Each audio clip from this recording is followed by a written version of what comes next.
Question they are saying an AC circuit consists of only an inductor of inductance something 2 Henry. Okay. So if you see what is given to you, inductance provide किया है.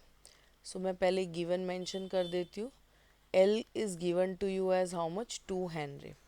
Further क्या बोला, if the current is represented by a sine wave. अब याद रखो AC circuit पढ़ रहे हो, सो बट ऑब्वियसली जो करंट है वो तुमको ऐसे कांस्टेंट करंट तो दिया नहीं होगा, right?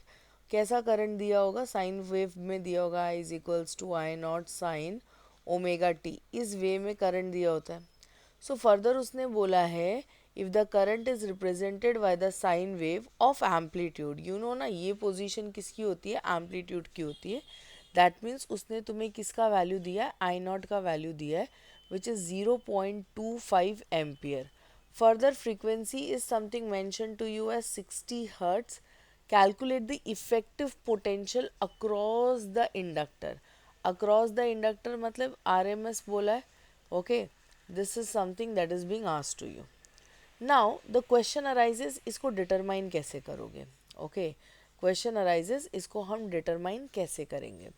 So look how the things goes. Mostly Ohm's law तुम्हें क्लियर होना चाहिए कि voltage is equals to I R होता है. इधर हम वोल्टेज की जगह पे ई लेंगे, I capital instead, usually we write I capital ऐसे, but here will be taking that छोटो एंड देन दिस आर. अब आर जो है ना वो रेजिस्टर वाली सर्किट के लिए है. हमारे ये जो न्यूमेरिकल है इसमें इंडक्टर है, अंडरस्टैंडिंग. तो अगर रेजिस्टर लगा होता तो यस वहाँ पे आर काम करता. Now we have the inductor. तो इंडक्टर का रेजिस्टेंस कितना है? That is the inductor reactance, right? यहाँ पे हमारे पास जो भी इंडक्टर का क्या होगा? रिएक्टेंस होगा, जिसको हम इंडक्टिव रिएक्टेंस भी बोलते हैं. ये कुछ मेरा एक्सेल है. So you need to replace resistance की जगह पे तुम इंडक्टिव रिएक्टेंस लिखोगे. बाकी जो formula it will remain as it is. One more thing, inductor का वैल्यू दिया है, इंडक्टिव रिएक्टेंस नहीं दिया है. तो तुम्हें ये भी क्लैरिटी होना चाहिए कि एक्सेल का फॉर्मूला क्या है, which is omega into L. Getting it? So yes, there would be more over 3 formulas will be use. एक चीज़ और, ये आर एम एस है ना, तो ये जो करंट है ये भी आर एम एस होना चाहिए, समझा? पीक करंट नहीं, ये पीक करंट है, हमको आर एम एस करंट चाहिए. So what you will be finding, पहले तुम R M S current find करोगे and then further you will be able to solve rest of the things. So कौन कौन से formulas use होंगे? Any idea? चलो, will go one by one. So firstly I will state all the formulas that are going to be used, so that you'll be having a clarity with respect to the same. Hold on, yeah, let me mention the formulas over here. तो एक तो तुम्हें I R M S चाहिए, right? What you need I R M S. तो ये वाला current हमको कैसे मिलेगा? वॉट एवर जो पीक करंट है, यानी कि जो एम्पलीट्यूड करंट है, दैट मीन्स जो मैक्सिमम करंट है, उसको तुम्हें किससे डिवाइड करना है? रूट 2 से डिवाइड करना है. Okay, this is one of the thing. तो एक तो फॉर्मूला ये लग गया. दूसरा मैंने तुमको बताया ना कि we don't have this thing. So what you need to multiply omega into L, जहाँ पे ओमेगा का वैल्यू कितना होता है? 2 पाई एफ होता है और 2 पाई/टी. बट हमारे केस में फ्रीक्वेंसी दिया है, तो but obviously you will be using this thing, what we say, 2 pi F. Coming to the third and the last formula, that means E R M S. तो E R M S क्या होगा? It will be I R M S multiplied by that inductive reactance. Clear है? Yes. चलो, will proceed with this. So moving further, here we go. Look, let's start one by one. So सबसे पहले हम लोग I R M S find करते हैं, right?